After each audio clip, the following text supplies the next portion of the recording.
Mga kapaglaom, maayong buntag kaninyong tanan. Ang atong hilisgutan karong Hunyo 15, giuluhan og ang iyang panalangin. Ang atong teksto makita sa Mateo 5:3. Bulahan ang mga kabus sa espiritu, kay ila ang gingharian sa langit. Mapaglaom, kinsa ang mga swerte, malipayon o bulahan?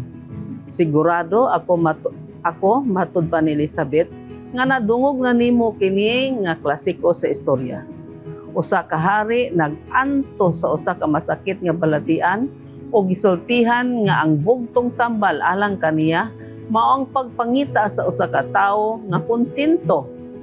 Kuhaon ang iyang kamisita o isulob kini adlaw o gabi.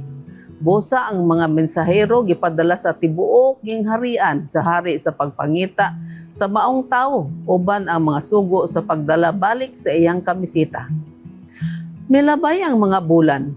Human sa usa ka hingpit nga pagpangita sa nasod, ang mga mensahero mibalik nga walay kamisita. Nakakita ba kamo usa ka kontento nga tawo sa tibuok nako nga gingharian? Ang hari nangutana. Oo, o hari, nakakita kami og usa lamang sa tibuok gingharian. Nan, ngano nga wala ninyo dad-a balik ang iyang kamisita? Ang hari nangutana. Agalon, ang tao walay kamisita. Sa usa sa labing inilang ang mga diskurso, ang wali sa bungtod nga makita sa Mateo 5:7, si Jesus nagpahibalo sa kasuguan ug tumong sa gingharian nga nagpasiugda kung kinsa kini nga bulahan. Sa siyam ka mga kabulahanan, gibaliktad ni Jesus ang mga bili sa kalibutan. Sugod sa teksto sa devotional karon, bulahan ang mga kabus sa espiritu. Mateo 5:3. Sa Judaismo, ang mga kabus sa espiritu ug ang material nga mga kabus suod nga may kalabutan nga mga konsepto. Tan-awa ang Lucas 6:20. Tungod kay kini kasagaran ang kahimtang sa huna-huna ni adtong nanlimbasog aron makatagbo og ilang mga panginahanglan. Ang Dios kanunay nga nagpakita og pinasahi nga kabalaka alang sa mga nanginahanglan og mga sinakit. Sapagkat tinuod ang misyon sa Mesiyas nga natuman diha kang Hesus, nakapokus sa mga kabus. Ang espiritu sa Ginoo ania kanako, kay iya man akong gidihugan aron sa pagwali sa maayong balita ngadto sa mga kabus. Lucas 4:18. Tan-awa usab sa Isaiah 61:1.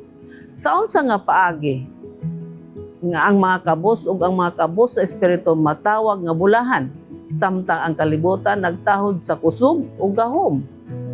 Ang present tense niini nga particular nga kabulahanan adunay dakong importansya kay ilaha ang gingharian sa langit. Dili mahimo ingon sa ubang kabaluhatuhanan ang mga kabus sa espiritu dili lamang adunay umalabot nga panulundon. Apan mahimo usab nga makaambit sa mga panalangin sa gingharian karon sa presente. Kapaglaom, ang mga kabus walay laing kapanghuaan o paglaom gawa sa gisaad sa Dios. Ug kun ang tanan nga atong nahabilin ni ana atong maamguhan nga ang Dios labaw pa sa ego. Oo, kita bulahan magampo kita. Dios ug may gugmaon namo nga Amahan sa langit. Salamat sa imong mga panalangin nga bisan og kami dili angayan tungod sa among pagkamakasala. Imo gihapon kami nga ginapalanginan.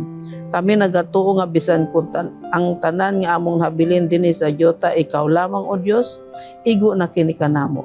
Kami matuod nga bulahan sa ngalan ni Jesus. Amen.